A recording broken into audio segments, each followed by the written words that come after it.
Officers for the state at large. Section 69. Executive power vested in governor. The supreme executive power of the Commonwealth shall be vested in a chief magistrate, who shall be styled the Governor of the Commonwealth of Kentucky. The same language appears in the Second and Third Constitutions. The Kentucky Supreme Court held that it was an unconstitutional violation of the governor's executive power, as guaranteed by Section 69, for the General Assembly to prohibit the governor from issuing administrative regulations if the judiciary determined that the Legislative Research Commission or its subcommittee could not constitutionally veto proposed regulations. Legislative Research Commission v. Brown, 1984. The court also held that Section 69 does not empower the governor to transfer various functions out of the Agriculture Department without the authorization of the General Assembly, in Brown v. Barkley, 1982. A series of sections of the Kentucky Constitution were amended on November 3, 1992. This update to the executive branch covered Sections 70 to 74, 82 to 87, 91, 93 to 95. 97, 99, 148, and 167. As a part of this amendment and as a schedule of transitional provisions, for the purposes of this amendment, and any other provision of the Constitution of Kentucky notwithstanding. 1. The Governor, Lieutenant Governor, Treasurer, Auditor of Public Accounts, Attorney General, Secretary of State, Commissioner of Agriculture, Labor and Statistics, Superintendent of Public Instruction, and Railroad Commissioners elected in 1991 shall be ineligible for election to the same office for the succeeding term. Those officers elected in 1995 shall be eligible for election to the next succeeding term. 2. The term of office of Commonwealth's attorneys and circuit clerks elected in 1993 shall be for a single term of 7 years. The regular election for those offices shall then be held in 2000, and every 6 years thereafter. 3. The term of office of district judges, mayors, county judges executive, and local officers who regularly serve a 4-year term and who are scheduled to be elected in 1993 shall be for a single term of 5 years. The regular election for those offices shall then be held in 1998 and every 4 years thereafter. 4. The term of office for local officers who regularly serve a 2-year term and who are scheduled to be elected in 1993 shall be for a single term of 3 years. The regular election for those offices shall then be held in 1996 and every 2 years thereafter. 5. The term of office for circuit judges and judges of the Court of Appeals elected in 1999 shall be for a single term of 7 years. The regular election for those offices shall then be held in 2006 and every 8 years thereafter. 6. The term of office for mayor, magistrate, or other officer not specifically provided for in subsection 4 of this section, elected in 1995, shall be extended for 1 year, and subsequent elections for offices subject to the provisions of this subsection shall be held in even-numbered years. 7. No person holding elective office upon the effective date of this amendment shall have the duration of his current term extended. However, if the next election of any officer not specifically provided for in this section is scheduled to appear on the ballot in an odd-numbered year, the duration of that term of the officer elected shall be extended for 1 year.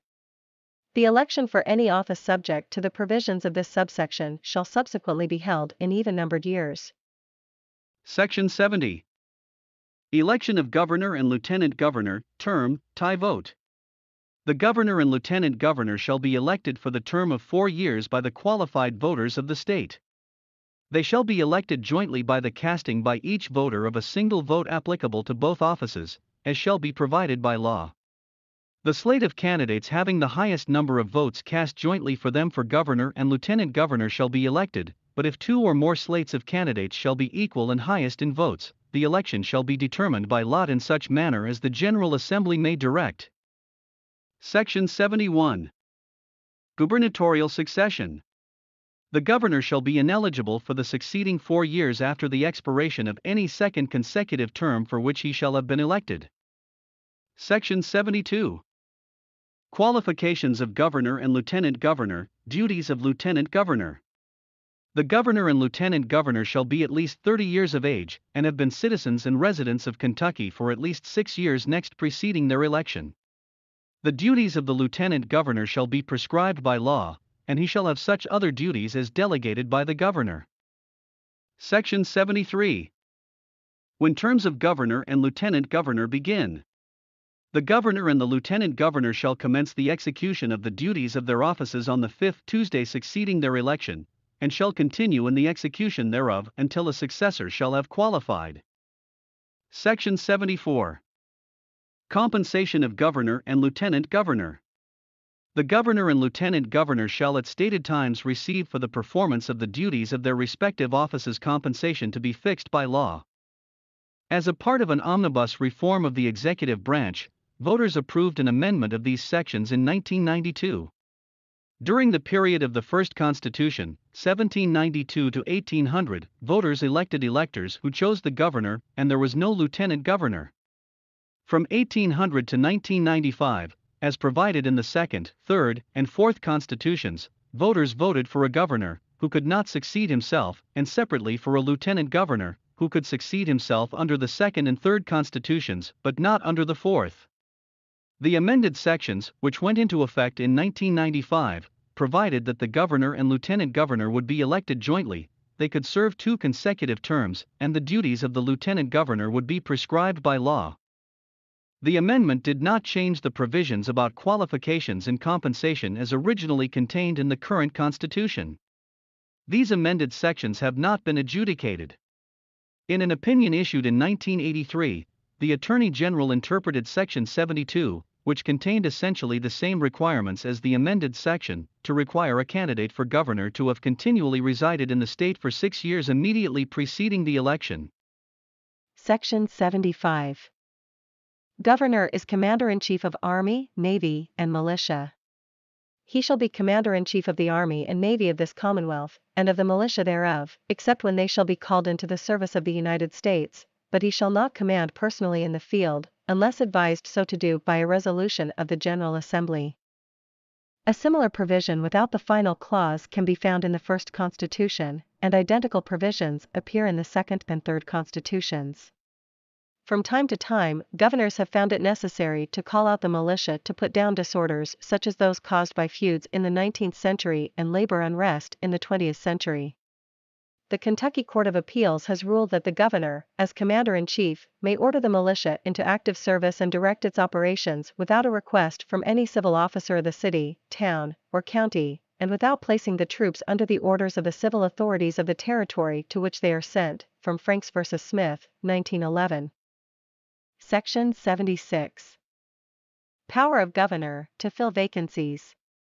He shall have the power, except as otherwise provided in this Constitution, to fill vacancies by granting commissions, which shall expire when such vacancies shall have been filled according to the provisions of this Constitution. The same provision appears in the Third Constitution, but without the words, except as otherwise provided in the Constitution. The Kentucky Supreme Court ruled that Section 76 does not prohibit the Senate from granting itself the power to advise and consent on Workers' Compensation Board appointments of administrative law judges, in Crouse v. Kentucky State Senate, 1994. The Kentucky judiciary also held that Section 76 does not prohibit the General Assembly from empowering fiscal courts to fill vacancies in the office of county judge, in Frost v. Johnston, 1936. Section 77. Power of governor to remit fines and forfeitures, grant reprieves and pardons, no power to remit fees. He shall have power to remit fines and forfeitures, commute sentences, grant reprieves and pardons, except in case of impeachment. And he shall file with each application therefore a statement of the reasons for his decision thereon, which application and statement shall always be open to public inspection. In cases of treason, he shall have power to grant reprieves until the end of the next session of the General Assembly, in which the power of pardoning shall be vested. But he shall have no power to remit the fees of the clerk, sheriff, or Commonwealth's attorney in penal or criminal cases. The governor has always had a very broad power to pardon, both before and after conviction, with no limitation except for cases of treason, which are virtually non-existent. The power to remit fines has likewise been broad, although the drafters of the Third Constitution added the prohibition against remitting the fees of local officials who found their revenue significantly reduced by these remissions during the period of the Second Constitution. The makers of the current Constitution also added the power to commute sentences. Until the creation of a parole system in 1888, the governor used the power of pardon mostly as a way to release prisoners before they had served out their sentences. Indeed, in the 19th century, the most time-consuming part of the governor's job was to consider petitions for pardons and remissions of fines. The governor's frequent exercise of the pardoning power engendered considerable controversy and prompted would-be reformers to propose a variety of limitations on the pardoning power at the Constitutional Convention of 1890 to 1891. The delegates approved only one very minor reform, namely the requirement that the governor make available to the public a statement of the reasons for his decision on each application for pardon or remission. Governors had utilized the power to pardon or remit less frequently in the 20th century. The governor is empowered under Section 77, together with Sections 145 and 150, to restore to a citizen of the state who was convicted of a felony under federal law his or her rights, including eligibility to hold state office, in Arnett v. Stumbo, 1941.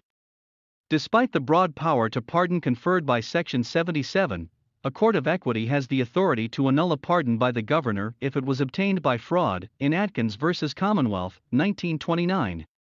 The parole law of 1888, which gave the authority to the commissioners of the sinking fund to, under certain conditions, parole prisoners, was not found to violate Section 77 in George v.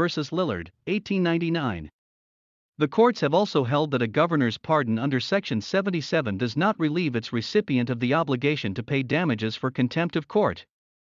In Commonwealth v. French, 1908. In the opinion of the Attorney General, only the governor, and not a county judge, can award time off for good behavior to a person incarcerated because convicted of a misdemeanor. Section 78. Governor may require information from state officers. He may require information in writing from the officers of the executive department upon any subject relating to the duties of their respective offices. Essentially, the same provision has appeared in each of the three previous constitutions and in the Pennsylvania Constitution of 1790. The Kentucky Supreme Court has ruled that, by inference, Section 78 supports the conclusion that the officers named in Section 91, including the Commissioner of Agriculture, cannot be placed under the governor's control or supervision, from Brown v. Barkley, 1982. The court reasoned that had the framers of the current constitution intended the governor to have had further authority over the commissioner and other officers, Section 78 would have been considered unnecessary. Section 79. Reports and recommendations to General Assembly. He shall, from time to time, give to the General Assembly information of the state of the Commonwealth, and recommend to their consideration such measures as he may deem expedient. Identical language appears in the first three constitutions, which require the governor to give the legislature an annual State of the Commonwealth message. Although not central to the disposition of the case, Section 79 was interpreted by the Kentucky Court of Appeals in Stickler v. Higgins, 1937, to mean that the governor could, during a legislative session, recommend measures verbally or in any manner deemed proper, and need not do so by proclamation. Section 80. Governor may call extraordinary session of General Assembly, adjourn General Assembly. He may, on extraordinary occasions, convene the General Assembly at the seat of government, or at a different place, if that should have become dangerous from an enemy or from contagious diseases.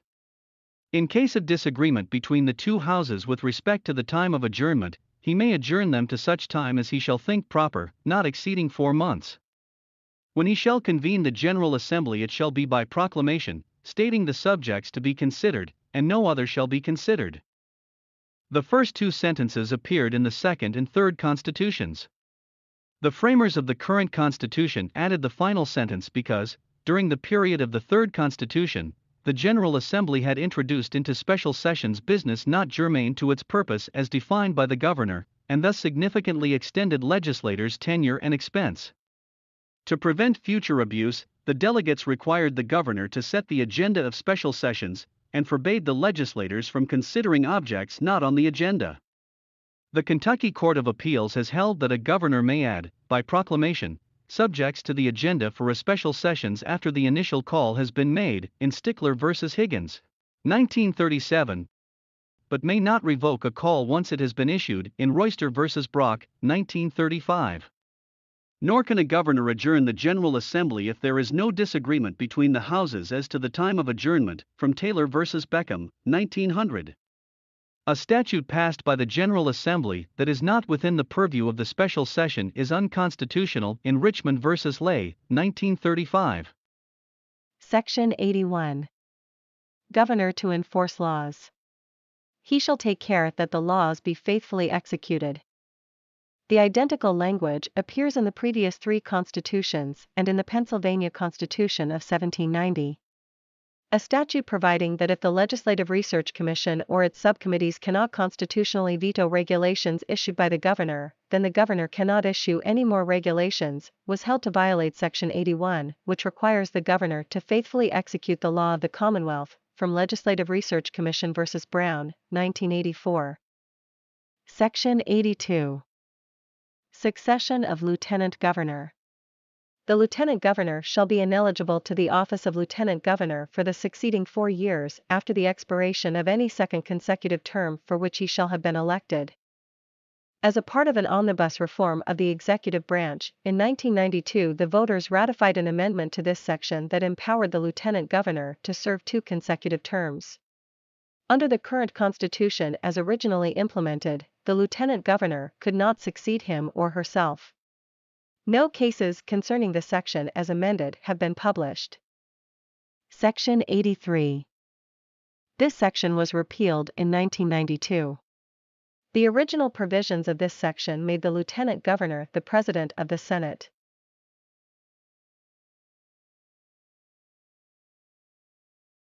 Thank you for viewing this history of the Kentucky Constitution. For more information, please see the following references. Citizen's Guide to the Kentucky Constitution by the Legislative Research Commission, available online. Or the book, The Kentucky State Constitution, by Robert M. Ireland, Oxford University Press.